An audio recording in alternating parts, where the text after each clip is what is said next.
If you believe these myths about coin collecting, then you don't know a lot about coin collecting, or you've heard some incorrect information and have derived some inaccurate assumptions about coin collecting. But either way, it's important to know when you're wrong and when you're right. And these are some myths and some things and comments that I've heard people make that I want to correct, and let's talk about them. My name is Daniel, and you're watching Coin Help You. I'm a full-time coin dealer with a brick-and-mortar coin shop in Portsmouth, Ohio.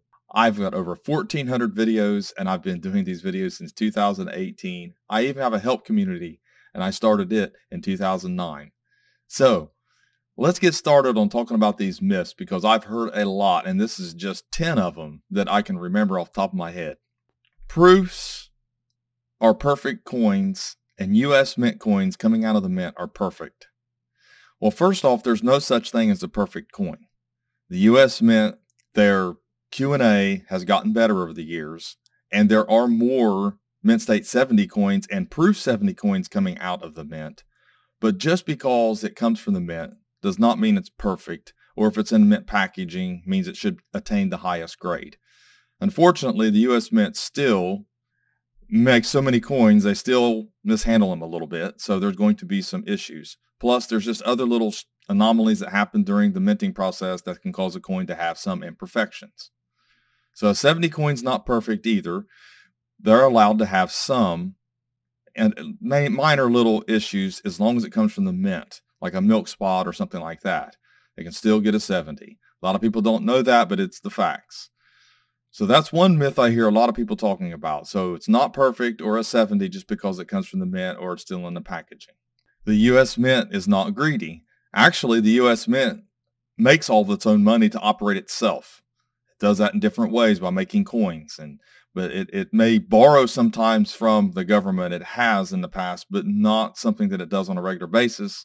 It's not some money-making thing that's making people rich. I mean, the people that work for them make money, obviously, but it's not some entity or company that makes a lot of money. So greed doesn't play into what they do. They just have operating costs and they have to meet them. So that's one thing that people don't realize. It's not like a coin dealership or a regular business. Your age or how long you've been coin collecting does not make you wise and knowledgeable and well studied. One of the things that you learn really quick, and I've been in this business for a long time, and that some young upstart has studied something a little bit more than I have and knows it a little bit better than me. That's the way this works. So there's a lot of people out there that are younger, that know a lot about this business. They're in the know, they're involved, and they study it. If you live it, breathe it, and eat it, that's one thing. You can learn what someone's not learned in 30 years in less than 10 years or 5 years. So age and time in collecting doesn't matter. I see that thrown out an awful lot when someone's disagreeing with things.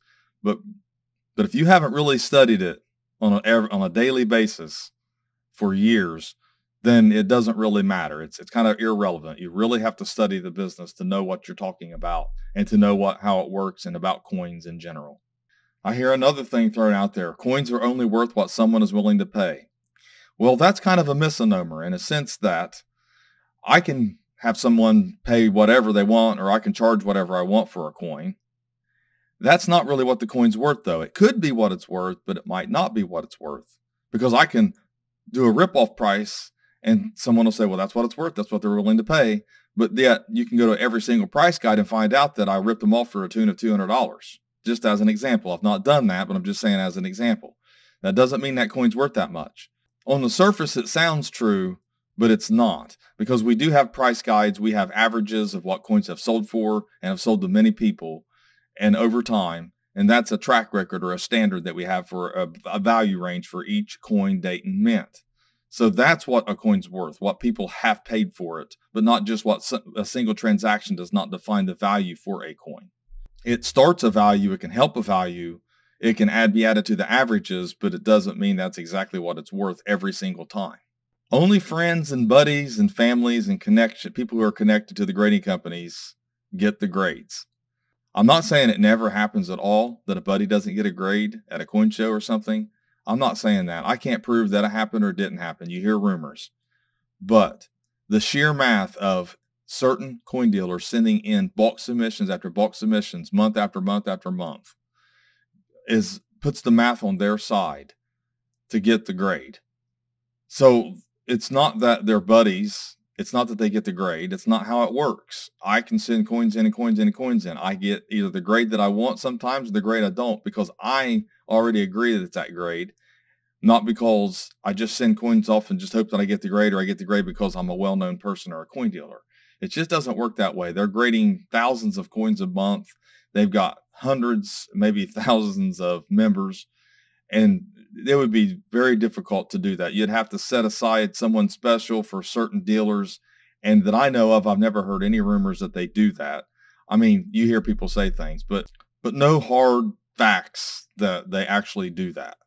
They actually give the money grades to their buddies and friends and big dealers. You know, I'm up for correction as soon as someone proves it and it passes a test in a court of law and they rule against the grading companies. Then you got my ears. But just because someone sells coins online doesn't mean they're honest. It doesn't mean they're knowledgeable. And it doesn't mean they know what they're selling. And they might not know how to grade. They might not know mint errors. Unfortunately, people go on eBay and they think because someone's selling something for a certain price or a certain look to a coin or a certain coin, that person must know what they're talking about. They must be honest. And it's just not true. There's thousands upon thousands of auctions on eBay that are not accurate when it comes to coins, especially. They're not selling they're either crooks or they don't know what they're talking about. So that's something you have to think about when you're online. And it also goes with the next one. Just because someone does a video doesn't mean they're honest or knowledgeable or know what they're doing. I think it's funny that people think because someone's on TV or on their computer in a video, or they're selling stuff online, that they must be more knowledgeable than everybody else or you in general. When you need to go to good resources, if you're getting flawed information, if coin dealers keep telling you your coins aren't mint errors, or coin dealers keep telling you that this information isn't accurate, then maybe you should find a reference that is accurate. Ask them for a reference to what they're telling you. Instead of like thinking the dealer's trying to get one over on you, find a reference. Ask them for that reference, and they'll point you in the right direction, I'll guarantee it. No mint mark coins are valuable.